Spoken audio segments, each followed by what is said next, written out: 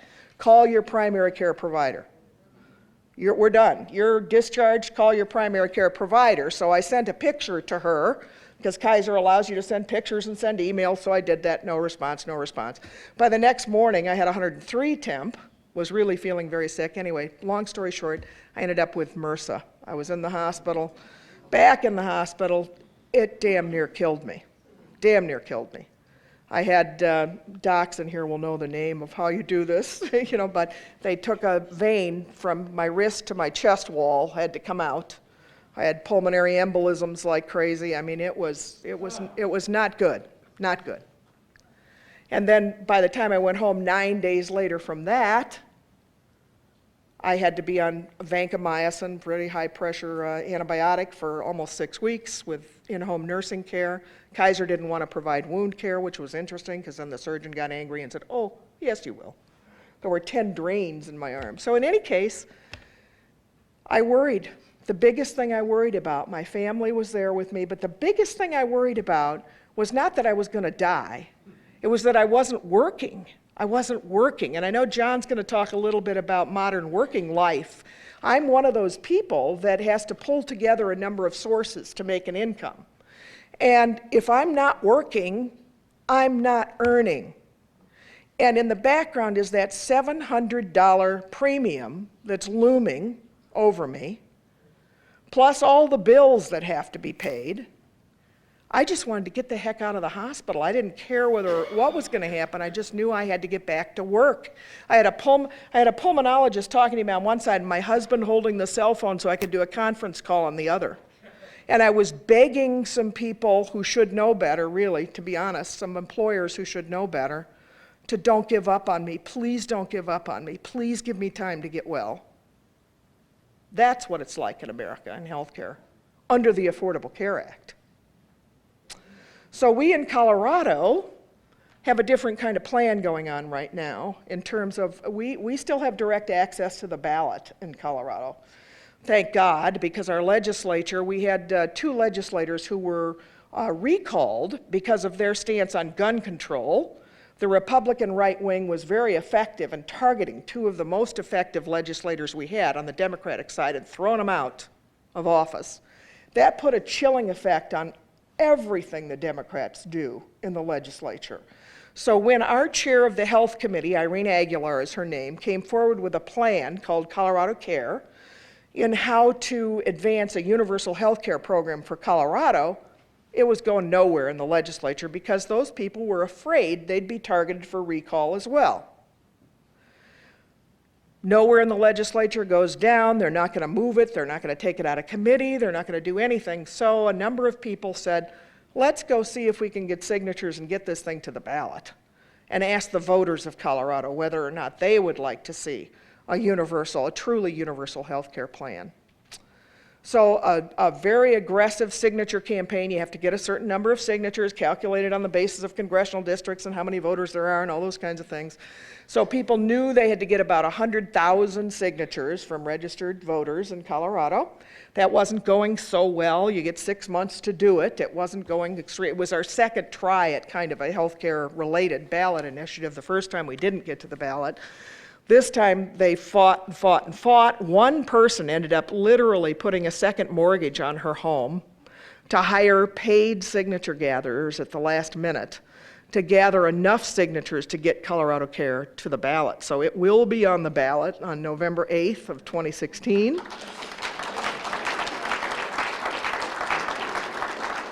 And it's not a perfect, as PNHP will sometimes point out, it's not a pure and perfect single-payer plan.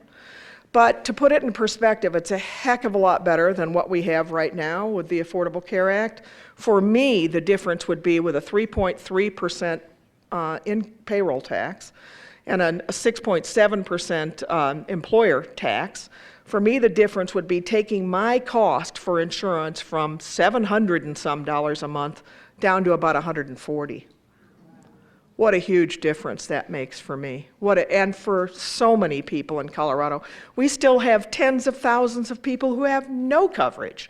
We have families who work up in the communities of Aspen and Vail, where there's an incredible amount of money flying all over the place, but there are a lot of service personnel up in those communities. And they can't afford the insurance that's being offered because insurance, they're allowed to go ahead and do some rating for those areas. The other thing that's frustrating to so many of us under the Affordable Care Act, the age rating issue is huge. Now you're allowed to be 3%, you can charge up to 3 times as much for age rating, and Kaiser's so kind, they only do 2.8% as much for age rating. So we're hopeful in Colorado. We are not confident as yet. And there will be a call that will go out to other states, I'm very certain of this, early in the summer to ask people to come canvass, to come do some things to help. We'll get some people who can phone bank from other locations. We're going to need help from other states, because whether or not we can get Colorado Care across the finish line to really win in Colorado, it would be a lot easier if Bernie Sanders was the presidential candidate, much easier. It'll be a tougher run if it's Hillary, but it'll be an even worse thing if the Republicans end up with a lot of energy going into the presidential election. It'll be very difficult. So a lot will depend on what that ticket looks like going forward. But we're very pleased it's on the ballot. We're very pleased that we have a chance to make some inroads on this. I don't know what will happen. I can't really predict. People ask me. There's a part of me that says there's no way in hell. There's just no way, because already the Chamber of Commerce has come out against it. A former governor, Bill Ritter, has come out against it. No shock there. Ritter laughed at me the last time I talked to him about single payer. Unfortunately, John Hickenlooper, the governor right now, made some negative comments in the past couple of weeks about Colorado Care after he had promised the state senator that he would stay neutral on this issue. So it's an uphill battle. But it's a battle. It's a battle. Thank God. I mean, this is the first time we're really seeing people all over the country. I'm also very lucky to be part of a group called One Payer States, which other people, PDA was instrumental in starting. If you don't know what One Payer States is, I see my 2-minute warning here. This is good. One Payer States is a group of people who came together in Wayne, Pennsylvania at a PDA regional meeting in 2010, and we decided that it would be good if state-based single-payer activists were talking to each other about what's going on in their states, sharing successes, things that were challenges, how we could move forward together. And that group has stayed together now for 6 years. That's pretty impressive. And we have monthly conference calls. We try to bring issues that are important to those states who are working together on single payer. And we don't know if this country will go state by state by state, or whether we'll eventually it's hard to imagine this Congress, isn't it, ever doing something on a national level? It's really hard to imagine. But we're not stopping. And the only way you'll stop me from fighting for single payer is if I'm dead, and so far the healthcare system has not been able to do that to me. I keep coming back. I keep coming back for more. So thank you so much, Seattle, for what you're doing, and for Washington State. You guys are awesome. We look a lot to our neighbors, our neighboring states that are close in the West, and we have to stand up with each other and for each other and make sure that healthcare becomes a human right for all of us. Thank you very much.